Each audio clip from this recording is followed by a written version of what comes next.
Welcome to the Wheel With It podcast with your host, Devon. At Wheel With It, we are dedicated to exploring DEI issues in a fair, balanced, and fun way. Let's get into the episode. Hello. Welcome to another episode of Wheel With It. My name is Devon Wieters. Today we have a very special guest. We have the co-founder of Billy Footwear, Billy Price, with us today. He has a lot of great things to say. He was such a nice guy, and I think you're really going to like this interview. So enjoy my conversation with Billy Price.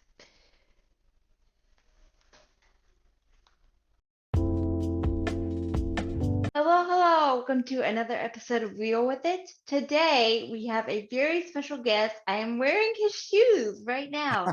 Billy Price, the founder of Billy Footwear, is with us today. How are you, Billy? Oh, I'm doing great. Thank you so much for this opportunity to meet with you. You are so welcome. Tell us about yourself and then we'll go from there. Sure. So I live in the Seattle area. I'm born and raised in this area. I am a wheelchair user. I broke my neck when I was a teenager, and when that happened, a lot of things in my world changed. So I have a chapter of my life where I was able-bodied without a disability, and then from the age of 18 going forward, I have been someone with a disability, and that path has kind of led me in a lot of different directions, which are some exciting and some challenging. So I'm excited to talk about it. So, do you mind me asking how you became disabled? Yeah, not a problem. I can definitely answer that. I was a freshman in college, and I was living in a fraternity, and I fell out of a 3-story window. So it was a 3-story head first fall to concrete, and it broke my neck and my lower back. A spinal cord injury in both locations, but the way the spinal cord injury stuff works, it's always the higher level which really dictates what your function level is going to be.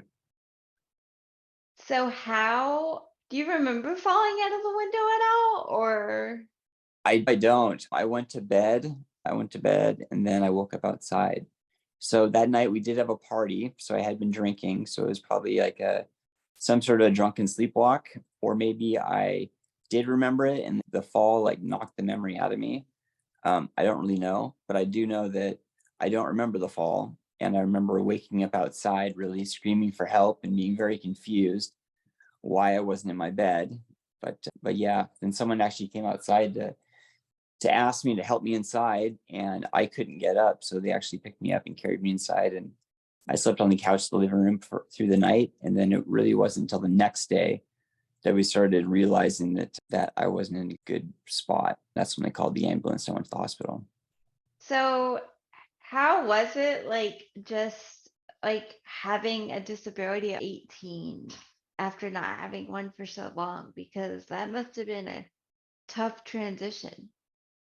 It definitely was. It was definitely a new area that I didn't have any connection to, nor really the tools to process going from an able body. I was a really independent kid. I was like playing soccer and baseball and skiing and hiking and climbing. And then all of a sudden going from that to a C6 quadriplegic, not really able to move my hands nor walk.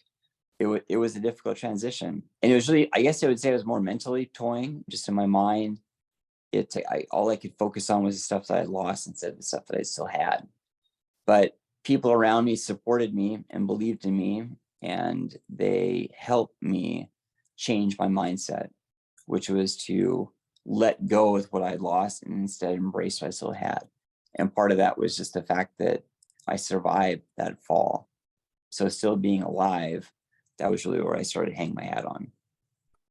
So how did you change your mindset, and what was the rehab process like and all of that? What was that hospital phase like?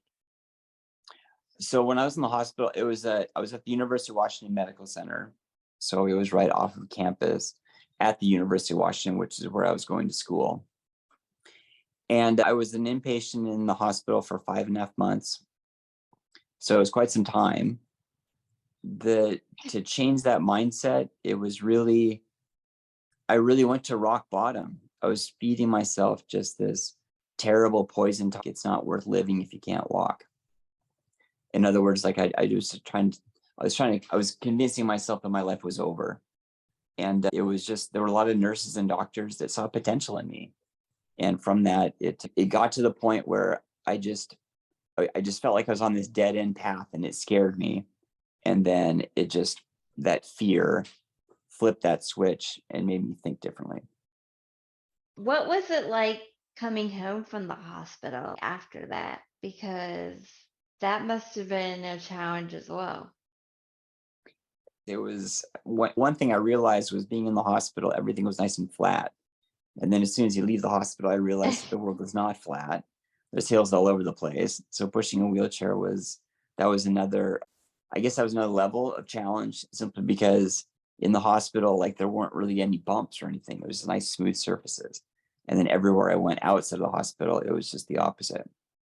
So, But I was fortunate though that my parents' house, it had an unfinished basement, and there weren't any stairs to get to the basement. So when I came home, I guess I was one of those fortunate ones that they could make the accommodations to the rooms down there without having to go through a massive remodel. But that was still a transition, and then I actually moved back to school. I lived back on campus about a year later. so how did you work that out? By crazy like luck, the fraternity that I joined, it was the only house on campus that didn't have stairs in the front. So I was able to actually roll into the house without any trouble. And that particular house also had a room on the first floor that was unfinished. And adjacent to that, it had plumbing. So they were able to actually make a room for me, as well as put in a bathroom. And that's where I finished my school. That was really nice of them to do that just for you. That's awesome that they did that. Yeah, it was tremendously generous. And I think it was very helpful for my mental state, in that going back to school, it just felt like I was taking on some more of that normalcy. Is it still there? Have you been back? Is that room still there or have they like gotten rid of it? The fraternity is still there. It did go through a massive overhaul, a remodel. So that area is still there. It's just that room is not there in the same state just because they remodeled the whole building. Oh, so it's probably even more accessible now than it was when you went. Most Um, definitely. Most definitely. There's actually an elevator in the building now. so tell us about your life after college and as an adult and like where you are now. During college, I had a couple of job internships. I was studying mechanical engineering. And then after college, once I graduated, the job market was tough. So I would throw out various resumes and stuff like that, but no one was really biting. But I did finally get a call from the Federal Aviation Administration. So it was a federal job, government job, dealing with airplanes. But my particular job was going to be doing air conditioning for the radar sites and communication sites down on the ground. So like part of the infrastructure that helps communicate with the planes in the sky. Okay, that's why I'm trying to turn this into a business because I love doing this and I'm not getting any bites on jobs. But like, I've gotten so many emails from the Federal Aviation Administration, but I have never applied. I am going to go apply not as soon as we're done here, but I'm definitely gonna go check it out as soon as Oh, we're done. cool. Yeah, I got turned on to the internships I had during college were with Boeing. So being in Seattle, there's a lot of Boeing areas in this area, plants. But when working at Boeing, they talked highly about the FAA being a great, stable, fulfilling career path.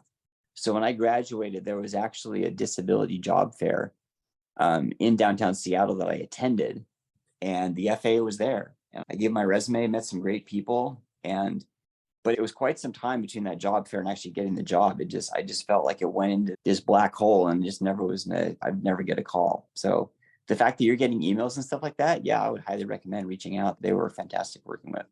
Yeah, not, oh, we want your resume emails. If it was that, I would have sent it to him like 15 times over. But like those marketing, apply for a job with us. And I'm like, okay. So I've applied for hundreds of jobs and it's been dry. Yeah. Yeah, the FAA, I hope that works out for you. It was wonderful working with them. I was there Yeah. for I was there for 16 years, and on the back 3 of those 16, that's when I started up the shoe company, Billy Footwear. That's when I So started it up with my fellow co-founder, Darren Donaldson. And it was a side hustle, but it just kept growing and growing. So we had to step away from our other jobs to be able to do the shoe thing full time. so how did the business come about? Perfect segue. Yeah, yeah. The idea for the shoes, I think had been in me for quite some time because of when I was going through rehab, I figured I had to do a lot of things, and certainly getting out of rehab and just being like back in the world, going through school and just being like just living my life. I figured I had to do a lot of things, but the one thing I never figured out was shoes. I just didn't have the dexterity to deal with the laces, and every shoe that I saw on the market required you to shove your foot into a shoe. There wasn't anything that allowed the shoe to open up completely where you could just actually drop your foot in it, like just unobstructed. So I didn't know how to make a shoe. I had no idea like what that process would look like. Coincidentally, I got invited over to Darren's house for a Christmas party, and we were catching up, and he was telling me about a shoe project that he had challenged himself to learn how to do and make a prototype and start this little business that he was doing on the side. And when he was telling me this, I was like, oh my gosh, I got this idea. Because since being a chair, I've never been able to put my shoes on. And I just communicated that zipper idea. And it intrigued him. And he was able to work with the folks that he was already working with for his own shoe stuff to make a prototype. And when he gifted it to me, I was finally able to do something that I hadn't been able to do in 18 years. So I broke my neck at 18. I put my shoes on again independently at 36. And the moment was so special, we knew we had to share it. And that's really when Billy Footwear was born. That is so awesome. I can get them off. I haven't really tried enough to get them on yet, but we're working on it. Cool. So tell us about the process of designing the shoe and the look of the shoes because they look so cool. Honestly, some of y'all kid shoes, I'm like, do they have adult sizes? Because I legitimately want some of those kid shoes. So tell everybody about the process of designing the shoes and making them look just like any other shoe. Okay, perfect. I'd love to. Okay, so what does it take to design a shoe? So that's really Darren's space. Darren's in the product development side. But essentially, what you do is you need to work with the factory. And oftentimes, you don't go directly to a factory. You work with some sort of agent or some sort of sourcing partner where they're the ones that will be making like an actual sample, like an actual prototype. And then once that prototype gets finalized, that's when you'd put in your order with the factory and they would make a lot of shoes. Like 1,200 minimum is typically the norm. But then you have all your different colorways and stuff like that. So the numbers just get big in a hurry. In terms of deciding on what the shoe looks like and what the colors are going to look like, for us, that has been an evolving process. Early on in our business, we started with a very small run just to test the market, just to see how the market would reply or respond if they would like the idea of what we're doing. So for that, we funded that with a Kickstarter campaign and just came out with very just neutral colors just to see how it would do. And everybody loved the idea. So it was an incredibly validating moment that encouraged us to keep going forward. So the next step was be like, okay, let's see if we can get into some stores. And we brought someone on the team that had some connections to both Zappos as well as Nordstrom. So we were able to meet with some of their buyers to get an understanding of what they were looking like in terms of material and color, because they were already on board with the design. But then it was a matter of like, okay, if we bring a red shoe or a gray shoe or a green shoe or whatever it may be, is this something you're going to buy? So we worked with them a little bit and then worked with a factory to make those colors. And when they came in, then we distributed them out to our 2 retail partners at that time, which was Zappos and Nordstrom. And more people started to learn about the brand, which then generated more sales, which allowed us to make more shoes. So that was the cycle. So did you expect the response to be as like phenomenal as it was, or are you still blown away by the response? I'm still blown away. I use the word surreal quite often. It has been a very surreal experience. we, like, much of our success has been rooted in building strong relationships, and through those relationships, word of mouth. So one example that happened with us early on, it was in September of 2018. There was a mom that went into a Nordstrom in Minnesota. It was the Mall of America. And she had a very positive experience, went home, made a Facebook post about her experience buying shoes for her daughter. And that particular post, there wasn't a whole lot to it, but it was just an authentic testimony of a very positive experience. That post was shared 280,000 times in 3 days. Which is ridiculous, by the Yeah, way. yeah. And now lifetime, I mean, it's over 500,000, but early on, like 280,000 times in 3 days, it was indescribable. Just watching the amount of people that were reaching out to us was staggering. And at that time, we had a website, but not an e-commerce site. Our website, it was just pointing traffic to Nordstrom and Zappos, because those were the only places that one could buy shoes. So people around the planet were reaching out, wanting these shoes. Both entities sold out of all the shoes overnight. And then it was a matter of, oh my goodness, how do we make more shoes as quickly as possible to be able to get these out to this audience that is demanding the brand? So I guess that was what you call a good problem. Like, the demand was there. Oh, But it yeah, was that's also a a bit of phenomenal problem to have. but it was tough because we wanted to get the shoes out to so many folks, and you just can't make a shoe overnight. It takes some time. Yeah, that is awesome. And how I got involved in Billy was it kept showing me these ads because I'm in a lot of disability groups. So it kept showing me these ads, and people kept saying how great they were. And we had the toughest time finding shoes, right? So when we got new AFOs, I'm like, this is an excuse to try those shoes and nothing else. So they'll stop showing me those dang ads. And we fell in love with the shoes. Honestly, I was joking with my parents. I'm like, I can now officially be a shoe athlete because I have shoes that I can put on and take off. Oh, that's awesome. That warms my heart. That's amazing. So, any plans to expand the brand into like pants and stuff? That's a great question. We did have apparel. We've sold out of all our apparel, so you can't find it on the website right now. But that apparel is more like sweatshirts and t-shirts and more Yeah. branded stuff. When it comes to an actual like pant line, it's not in our plan yet. I don't know if unless they get there. There's so many other brands out there that we would love to promote. Is Adaptive, for example, they're out of Toronto How do you in spell Canada. it? IS Adaptive? Z. Okay. I'm Yeah, going to Is write Adaptive. that down right now. Okay, awesome. Yeah, Is Adaptive is a good one. I buy my pants from an entity out of Germany. It's called Rollie. I bought my pants from those guys for the last since being in a chair, really. So 25 years. They're incredible. But for those ones, you have to pay some shipping and stuff like that just because they're over in Europe. And I know there's other Okay. entities in the United States. I just don't recall off the top of my head what the names Spell are. that one you just said again. I'm sorry. That one's Rollie. So ROLIMODEN. The wild one for me with Rollie.